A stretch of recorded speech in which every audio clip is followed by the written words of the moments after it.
I was planning on taking a break today after finishing the cut content for anime episode 5 and editing novel episode 15, but Teppei had other plans. I hope things calm down this weekend because I really want to move forward with the Elsa video. If he keeps dropping chapters, it's going to ruin my schedule. Today's episode was like a soothing balm for the soul. It's truly beautiful to see Subaru's companions speaking up and expressing themselves so openly against the false accusations our boy is facing. Unfortunately, not everything seems to be going well for them, which you can probably guess from the video's thumbnail. Before we start, a big thank you to the new channel members. Thanks to Elias for renewing his membership, and to Orlando, Dalu, Aitiano, Danielo, Ghosty, SLN, and Mr. Humildad. Thank you for the support. Over on my English channel, I want to thank the new members, the person with the cat profile picture, Vincenzo, and a huge welcome back to one of my oldest supporters, Kaipa. I know some of you might be annoyed that I put these shoutouts at the beginning, but remember, at the end of the day, I can only dedicate myself to this because of the support from people like them who go a step further and financially back the channel. Now let's begin.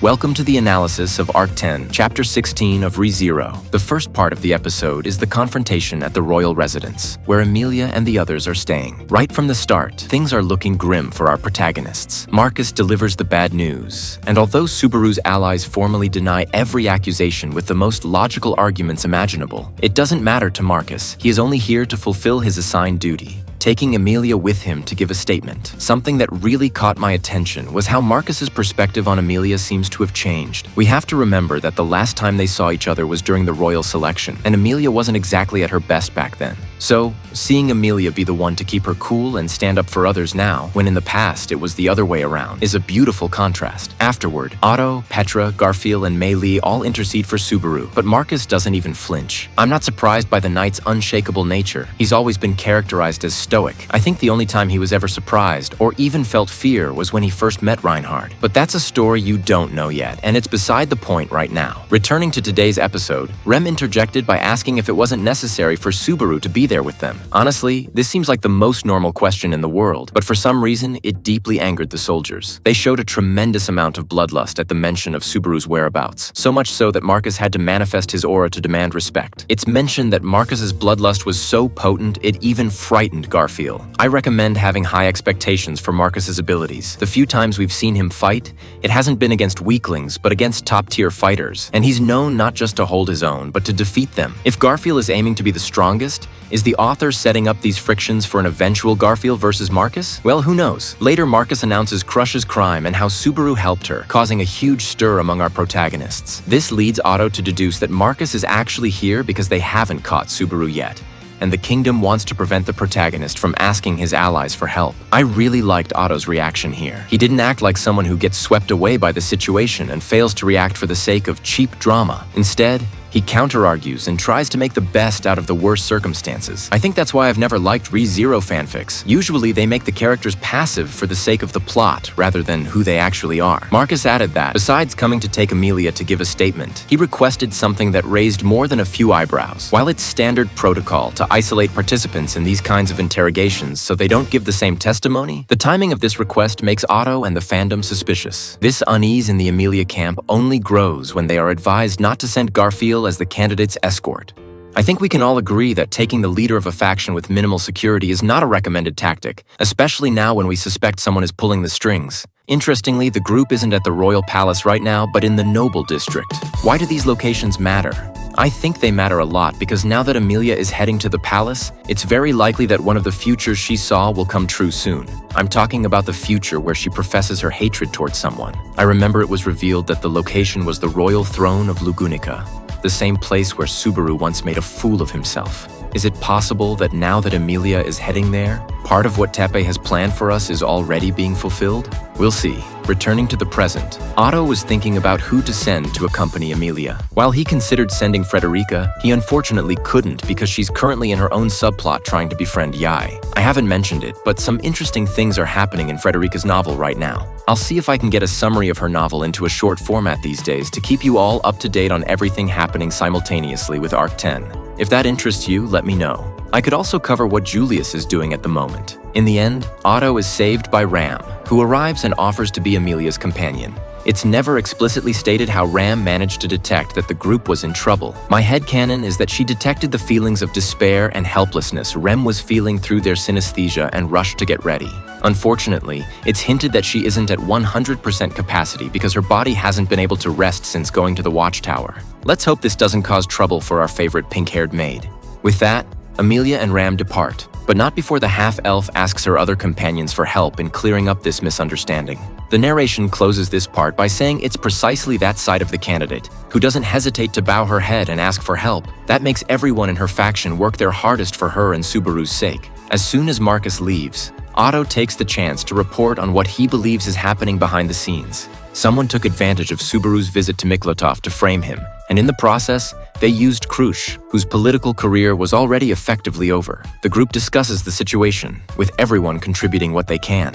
One thing I didn't like, and I want to believe was just a translation error, was the part where Rem wonders if it will be okay to trust Subaru. It's like, we've already gone through 2 arcs where Subaru proved he's reliable, yet she's still stuck on distrusting him. I'd like to believe that with this line, Rem was actually wondering if Subaru was physically okay, rather than questioning whether he should be trusted or not.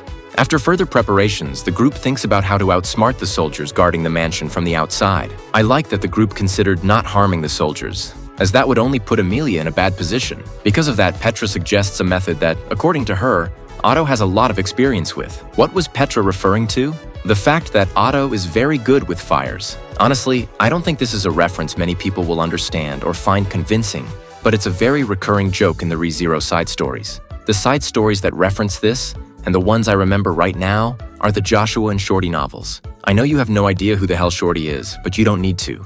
You just need to find out what he and Joshua say about the rumors of a strange man in a green suit who works for Roswell. The excerpts I'll include will be short, so I hope you don't mind. While carrying out his duty of supervising Mimi, Joshua was bitterly lamenting the fact that he had been tasked with dealing, of all people, with the young semi-elf, Amelia. When Hetero innocently wondered if he simply didn't get along with people of that bloodline, Joshua preached with fervour about the common inclinations of the populace, arguing that it wasn't a lack of affinity, but rather pure terror. He explained that Amelia wasn't just any semi-elf, but someone who possessed all the physical traits of the Witch of Envy, a name that evoked a primal fear in any inhabitant of this world, and whose mere mention was enough to make one's blood run cold. Mimi, however, wasted no time in calling Joshua a coward, insisting that to her, Amelia wasn't scary at all. She considered her a kind person and found it hard to understand why anyone would see her as dangerous or creepy. Trying to ignore the girl's opinion, Joshua turned the question to Tivy and Hetero, who, as members of the Iron Fang, had participated a year ago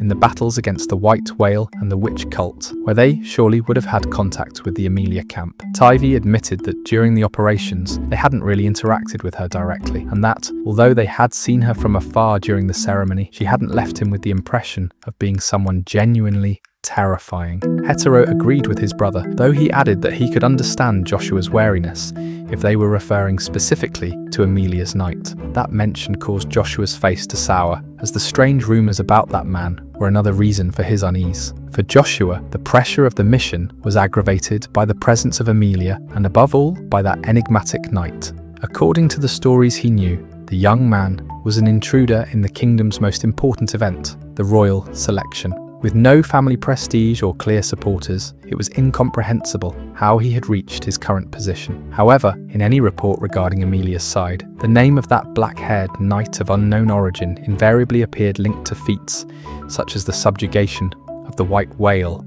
or a witch cult archbishop.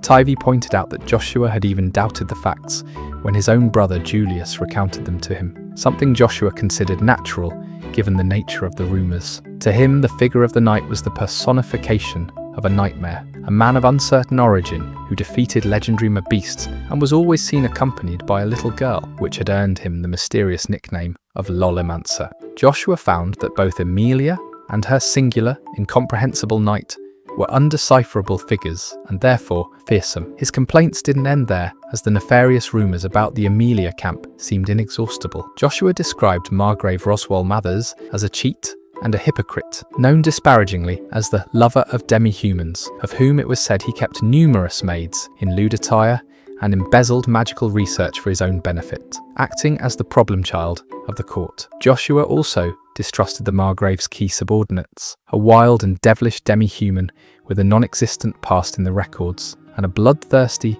internal affairs official who carried the notoriety of being a wanted man in his own homeland. Added to this were ghost stories about the mansion, where supposedly dozens of girls with the same face entered and left in unison, and where the air was always thick with the strange smell of steamed potatoes emanating from the kitchen. In the end, Joshua felt as if he were about to cross an ominous border beyond the human world. He wondered with anguish why Anastasia would send him as a messenger to such a place, even fearing that he had unknowingly been rude and that his lady was now sending him there to make an example of him through his punishment. In case you're wondering, this clip took place moments before episode 1 of the 3rd season. It happened when Joshua visited the Emilia faction to inform them of Anastasia's invitation to Prestella. And as you can see, Joshua comments a bit on the speculations surrounding the Emilia camp. The next short clip stars Shorty, a reporter who interviewed Emilia regarding her participation in the royal selection. But like Joshua, he had only heard terrible things about her faction. On top of that, before starting the interview, he had the bad luck of being the victim of a prank by Betty. And while Subaru was trying to get her to apologize, the following happens. Subaru was trying everything in his power to get the girl to apologize, but she, with her head squeezed between his hands, stubbornly resisted. The scene was comical, evoking the dynamic of a father and daughter, though, to Shorty, the situation suggested that someone was missing from the picture. While the guest hesitated over whether or not to intervene, not knowing exactly how to proceed, the stalemate finally came to an end thanks to the intervention of a soft voice, clearly tinged with dismay. At the sound of that call, questioning what they were doing in front of their guests, Subaru and the girl, who until that moment had been locked in their little back-and-forth battle, turned around with surprised expressions. In front of them stood a calm-looking young man, dressed in green and with distinctive grey hair. Noticing his presence, the girl named Beatrice lowered her gaze with a guilty air. She tried to stammer that things weren't what they seemed, and that there were inevitable circumstances justifying her behaviour, but the newcomer countered by asking if such motives were enough of a reason to leave their guests unattended. Beatrice, visibly annoyed and with a huff, called him a prickly and relentless man, before looking away. Subaru, for his part, simply patted the little girl's head with a look of disappointment, a gesture that impressed Shorty because of how natural it seemed. With the young man's appearance, both Subaru and Beatrice fell silent immediately. The newcomer apologized to Shorty for the trouble the duo had caused, promising that he would have a serious talk with them. When Shorty, somewhat confused, asked for his identity, the young man introduced himself as Otto Suan, explaining that he was part of the group of the two standing behind him. While Otto showed a mix of pride and disillusionment with a shrug, Subaru and Beatrice stayed behind with sullen expressions. However, Shorty was seized by an intense trembling that prevented him from paying attention to the group's dynamics. Upon confirming that he was indeed standing before Otto Suan, Shorty rushed to apologize in a frantic blur and knelt on the spot. He urgently tugged on the sleeve of Lulu Lara, who was watching everything in a daze, to force her to kneel as well, whispering to her that she had to do it because if that man got into a bad mood, he was capable of biting her head off. Otto, tilting his head in confusion, assured them that he didn't bite anyone and wanted to know what kind of stories were circulating about him. Shorty, his fear palpable, recited the fearsome reputation that preceded the young man, that of a militant internal affairs officer wanted for threatening a powerful noble in his hometown of Pikutat, for wiping out the bandits nesting on Mount Gina, and for torching a Margrave's mansion for the sole purpose of negotiating a pay raise.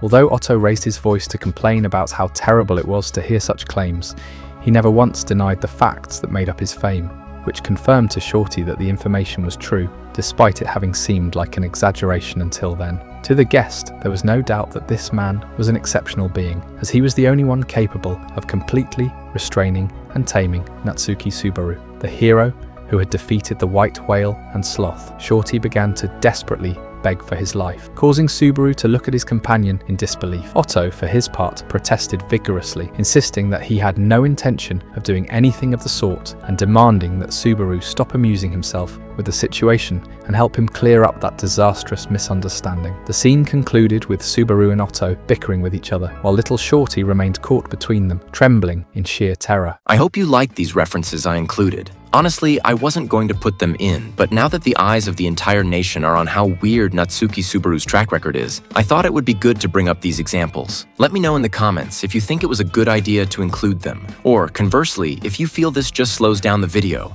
I'll be reading the opinions, though whether I actually listen is another matter. Picking back up with today's video, Otto once again causes another fire, encouraging and growing the legend of his pyromania. With the fire, they managed to distract most of the soldiers and only take out the few who were still standing guard. Then, a beautiful scene happens that honestly surprised me. A scene where Mei Li and Garfiel comfort each other. This left me stunned because I think it's the first time they truly recognize each other as comrades. It's a very beautiful piece of dialogue, and I strongly recommend you read it for yourself. In the end, Garfiel decides he will prove to the world that it's foolish to doubt the man he respects the most. Unfortunately, things wouldn't end well, because when Otto was planning the escape by asking for the cooperation of the local insects, something unexpected happened. The insects tricked him and apparently led him to a place where someone was waiting for him, someone whose identity we don't know.